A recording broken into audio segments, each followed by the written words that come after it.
I had a friend ask me if I could please slow down and refilm fresh milled bread and how I do the kefir on a day when I don't have a gazillion other things going on and feeling rushed. So today is just bread. Yesterday I made sourdough bread with fresh milled, and I hit record when it was supposed to be pause, and I hit pause when I thought I was recording, so that film will have to be redone. In this container here I have the fresh milled hard wheat, red wheat, and in the bottom I have hard white wheat. In this one I have fresh milled kamut for my extra wheat.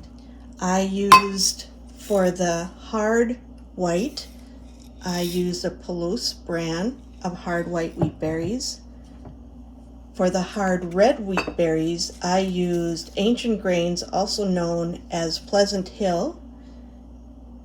And then for the kamut, I used Country Life kamut that I had just gotten, and I'm just experimenting with this. So I have this ground, and I'm going to insert in here what I did to make the kefir. I'm also prepping some kefir for some bread I'm going to be baking in a day or two, and I wanted you to see what it looked like. This is what my kefir seeds look like, and I had this in the fridge for 2 weeks. I just took it out.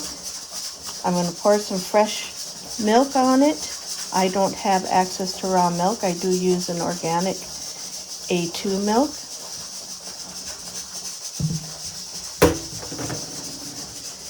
And then I just pour the amount I want. Use it in bread baking more. And I'm just going to cover this. I'm just going to cover this with a tissue, put a bowl over it, and let this sit. I'm going to wrap a towel, and you'll see tomorrow. And when it starts to separate, it's ready. It has been 18 hours since I restarted my kefir. And I'm going to show you the process of what I do from start to finish. Now, this is the kefir. It is sat overnight. You can see it's starting to separate there. This is all the signs that it is done. So I'm just going to strain this off and save my seeds. I need to get a bigger bowl.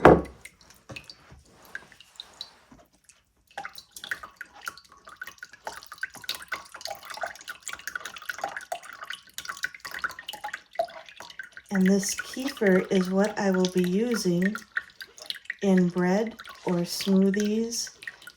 I don't like to drink it just plain, but I do like it in breads and smoothies. So that's how I use it. Why do I use it? It's phenomenal gut health. So this is the texture of the kefir seeds. And I did the mistake of filling my normal kefir bowl in the fridge with sourdough. So this bowl here is a little too big, and my dogs love kefir. Whenever I open the jar, they come running. So what I do with that then is I pour, this is the milk I've been using.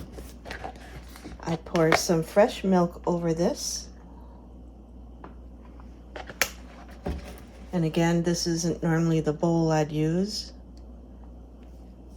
And then this is ready to go into the fridge until the next time I take it out to feed it.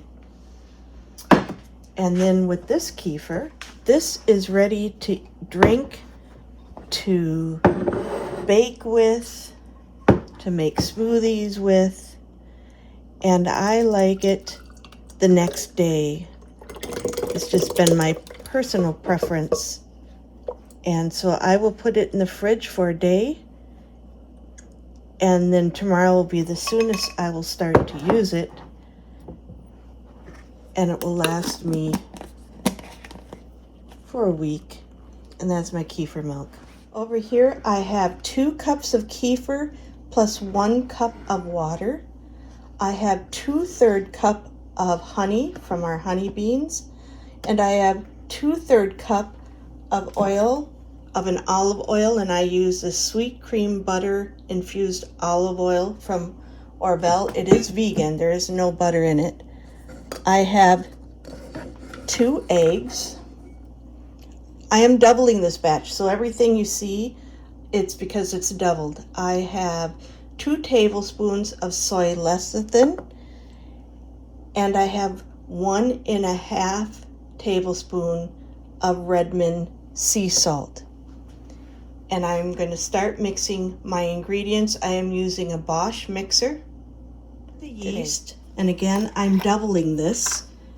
I'm using an active yeast. I don't like the instant yeast. I'm putting in 2 tablespoons. For a single batch, it would be 1 tablespoon.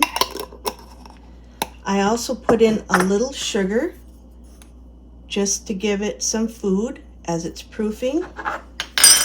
And I use a plastic utensil to stir it up. I've done this for all my life and I don't remember why. It could be a myth, but I've always just used plastic. I prefer this. This is probably because of my bread baking years, this is just what I used. So I'm going to let this proof, and in about 10 minutes it'll be foamy, which will tell me it's working. I put in 1/4 cup and a 1/2 cup of warm water. It normally calls for just 1/4 cup, but this worked last time. In my mixer, I'm adding my 3 cup liquid. Again, this is double. This is 2 cups kefir and 1 cup of water. I'm going to add my 2/3 cup olive oil, and again 1/3 cup for a single batch, 2/3 cup because I'm doubling it, which I should get 4 loaves out of it. I'll make sure I get every drop. I'm also going to add 2/3 cup of honey.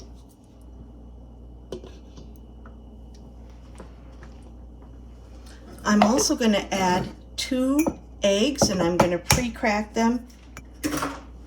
So I have my 2 eggs that I'm going to put in here.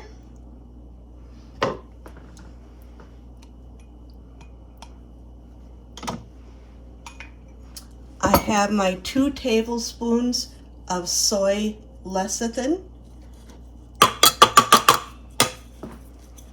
I have my 1.5 tablespoon, it's actually 4 teaspoons of salt, and I'm using Redmond's mineral fine sea salt.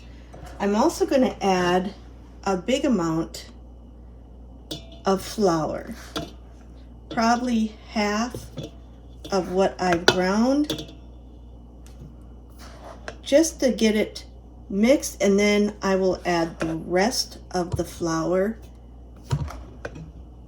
and then the yeast.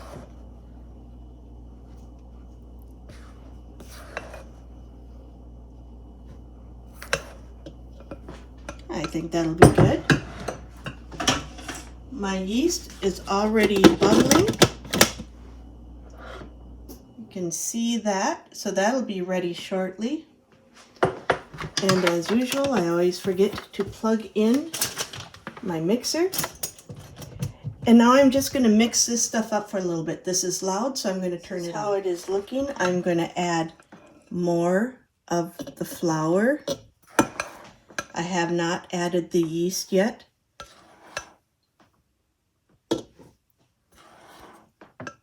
And before I add too much flour, I do want to put in, and this is an experiment.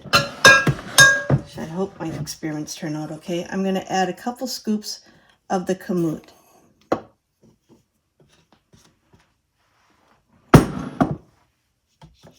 And then I'm going to add this and just mix this for another minute.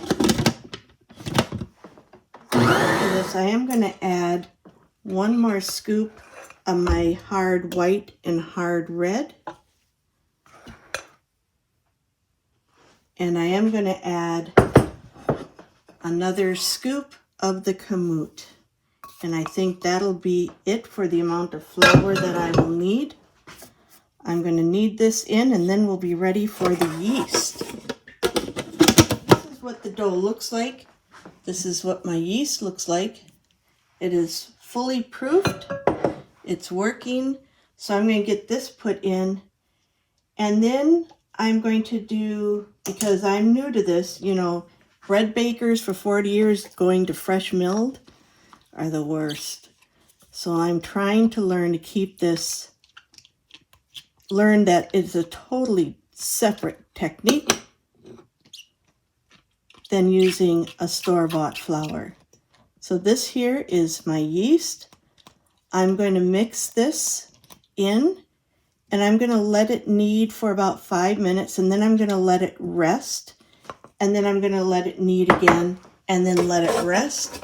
I might do that 2 or 3 times. So this has been kneading for 3 minutes. You can see it's very sticky and shaggy yet.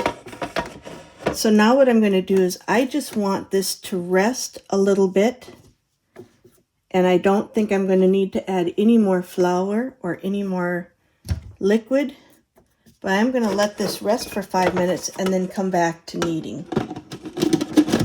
Meantime, I took the liberty of giving my grinder a cleaning. I'll show you how I put this on in reverse order. What I did is I ground some hard white rice just to make sure I don't have any shiny or worn spots on my mill, my stone grounders on the stone.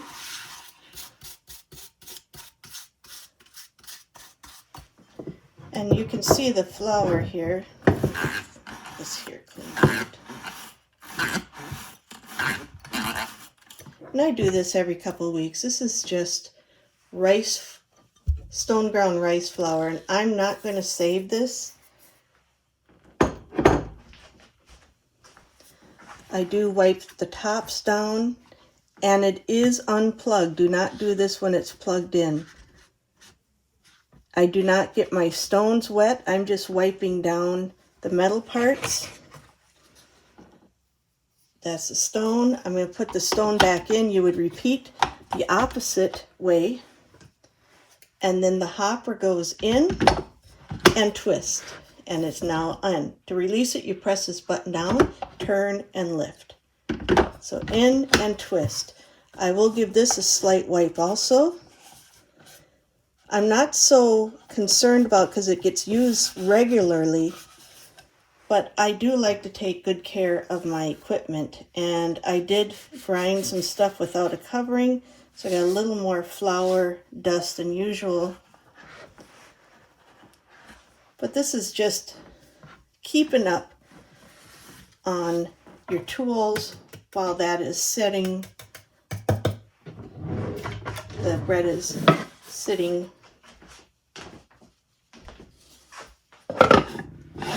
My cap is warped. I have to turn it a certain way. And that's what I do for the upkeep. Now, I always put this plug in. I don't know why, I just do. Probably because after I wipe, I want to make sure I don't get any critters or anything going in there thinking, oh, this is a nice home, and then grind them in. And so that's what I do for my upkeep of my mill. It's been 4 minutes. So I'm going to knead this for another 5 minutes. Only 2 minutes, but you can see it's getting stretchy. It's still very sticky, but it is getting stretchy. So resting and kneading does it good. So I'm going to let this finish the last 3 minutes kneading before I give it a rest. I gave this another 3-minute knead. You can see it is getting better. Nice stretch. It's still got a stick to it, which is good. But I want to get this down a little bit. And then I'm going to let this rest for another 5 minutes and come back and knead it. And I used to use warm water, but this mixer heats it up a lot. So I make sure everything is cold so it doesn't overheat and kill the yeast. So I'm going to let this rest 5 minutes and we'll be back. So I let it knead another 3 minutes, not very long. It's got a beautiful stretch to it, and I always hear Bread bakers say, do the window pane test. In 40 years, I've never done that. They take it and see if it's got a stretch. Yeah, I could see the window pane. Okay. But gosh, kind of want to give this a few more minutes. Got a little scraping around the side here. It's got a beautiful stretch. The gluten's really working. I don't want to over knead it, but I don't think I have because I've not given it the knead that it was supposed to have. Can you see all this stretchiness? And maybe you can. There's all this stretch going on here, which is beautiful. And the dough consistency feels really good. So I think I got it right with the amount of flour and water. But I think I am going to let it knead just a couple more minutes. 2 more minutes. Okay, that was 2 more minutes. Looks the same. Oops. But I think I want to finish hand kneading this, because I like to feel the bread and see where it's at. So I'm going to take this off and finish hand kneading this. I've seen some people use flour and some people use oil. I put the flour, the leftover flour, in the freezer. Just get this apart here. I sure wish Bosch had a bowl without the center column in it. Change my mind. I'm going to use butter. Again, I am experimenting, so I don't know if this is a good idea, not a good idea. We'll see. Never filmed taking this out because I can't seem to do it without covering up the entire viewing of my iPad. But this is a big hunkin' amount of dough. I'm going to butter my hands. I've seen people oil them. But I've got my bowls buttered. Oh, this looks really nice. I don't know if you can see that. That looks like some nice dough. So I'm going to get this divided.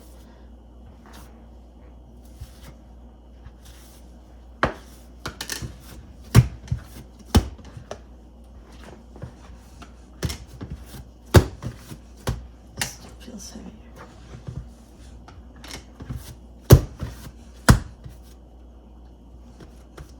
Picky. Oh, this feels very nice. Better than the last time I made it. So I'm going to just knead this a little bit and put it in my bowl to rise.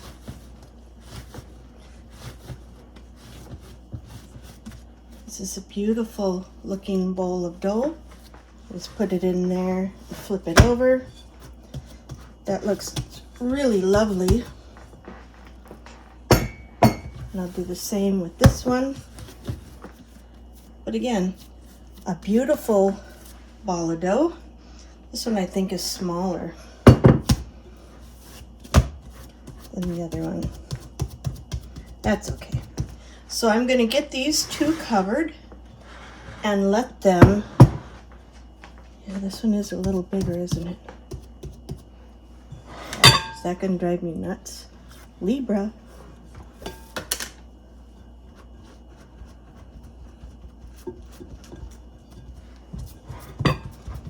Get these covered until they have doubled.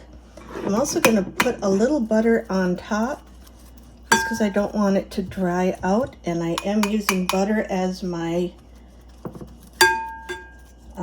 bowl liquid, and the little specks are from double dipping in toast. So yeah, this has a nice consistency, looks really good. So I'm gonna get this covered and we'll be back when it doubles. I have 2 bowls of dough, of the fresh milled flour. And now comes the truth of how it did.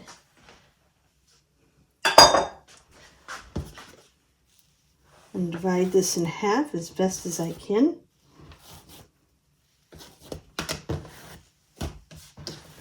This half looks smaller.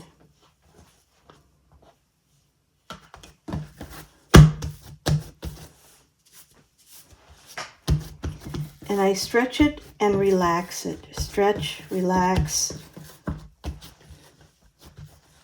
And this is just how I've done it. With store-bought flour, I can get this pretty big.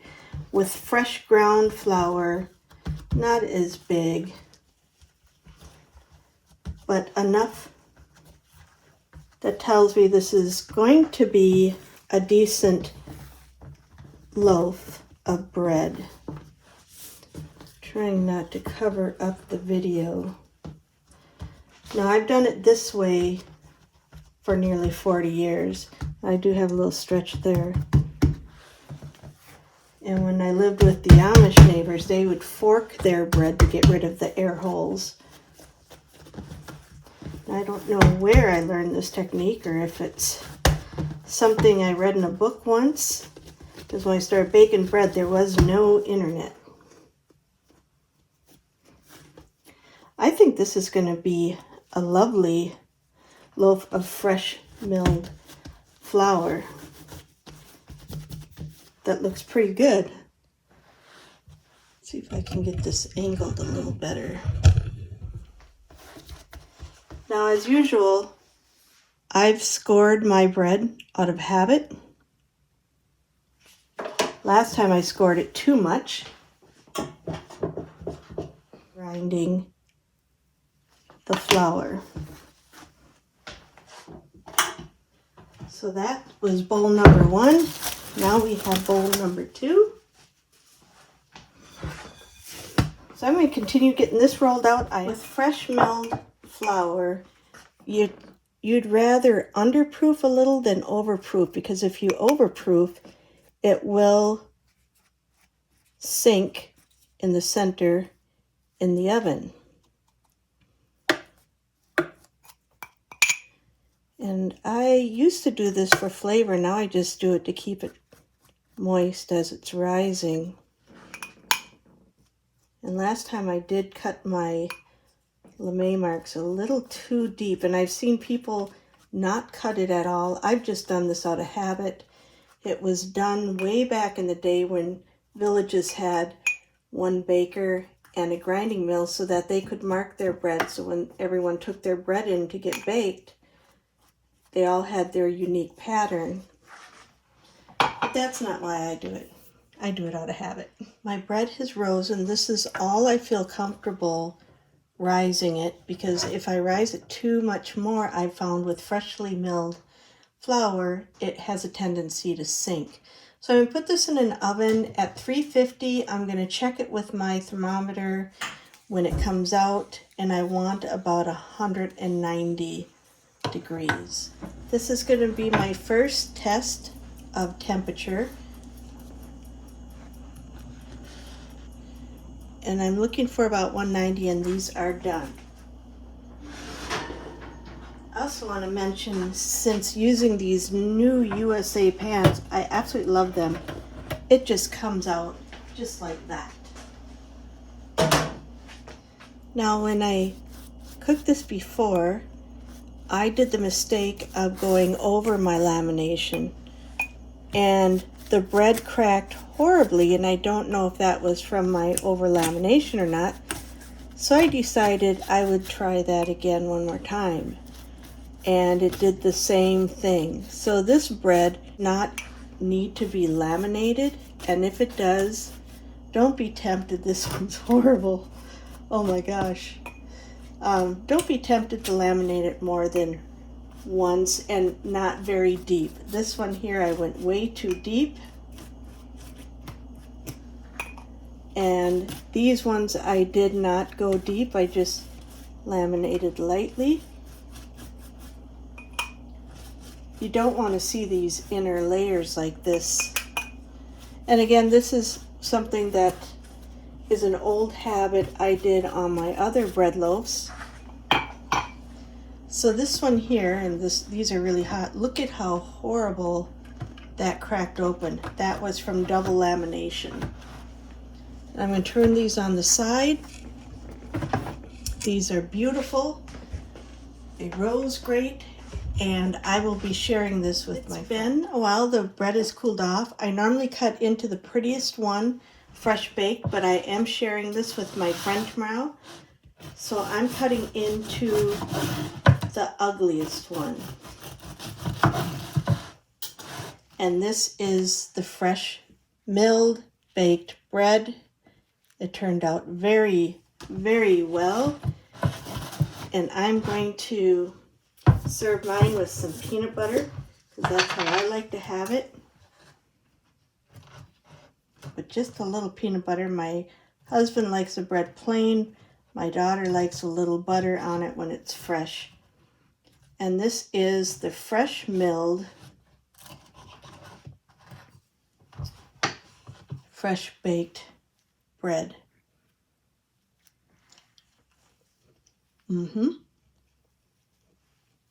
That is delicious. That was a success.